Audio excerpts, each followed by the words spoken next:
First Peter chapter 1, verses 6 and 7 say, "In this you rejoice." Well, let's stop there. In what?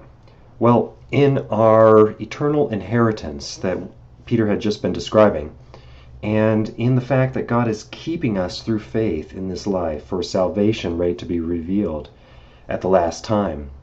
If these truths were to really penetrate our hearts, not just be head knowledge, but something that we really appreciate in the depths of our souls, wow, eternal inheritance God has given to me. I don't deserve it at all, but He loves me. Then this would be something that would light up our lives with joy.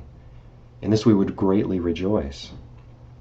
He says, "In this you rejoice, though now for a little while, if necessary, you have been grieved by various trials." So it seems like joy and grief are not mutually exclusive. In the Christian life, they often go hand in hand. This grief is caused by various trials, so apparently many different types of trials. And these trials are described by three characteristics. First of all, they are for a little while. They're not going to last forever, even if they last the rest of our lives. Well, our lives are just for a little while. They're just temporary. We're like a vapor, as it says elsewhere in Scripture. And they seem to have some purpose. That's why it says, if necessary. And they cause us grief. Even though the trials have their purpose, it's not to be minimized just how much they actually do cause us pain. They grieve us. They're hard to deal with. But what are the purposes? So that the tested genuineness of your faith. Okay, so it seems like these trials test the genuineness of our faith. What apparently is in mind here is those folks that in the face of great trials abandon their faith.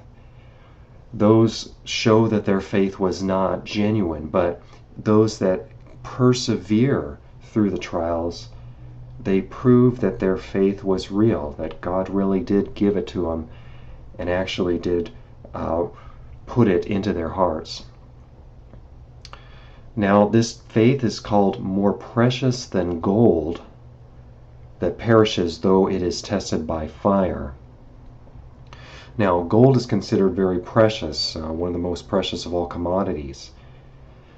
Gold, if you have gold, you could buy comforts in this life, you could buy influence, you could get what you might perceive of as security, but it's just for this world, it's just for this life, which is temporary. Faith, on the other hand, true faith, genuine faith, unlocks for people an eternal inheritance. So not just for time, but for eternity.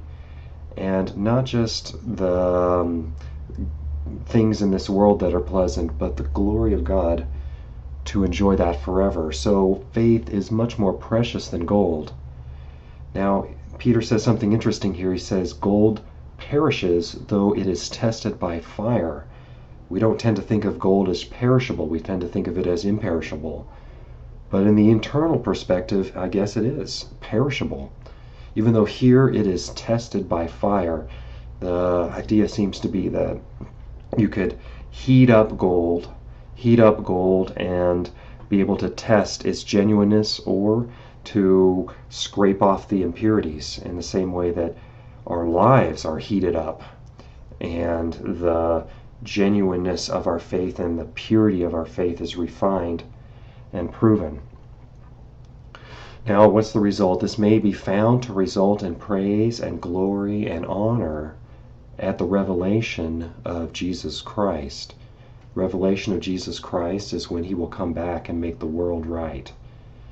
And those who have been in this world believing in Him, who is now unseen, we don't see Him, we see Him through the eyes of faith, not through our physical eyes.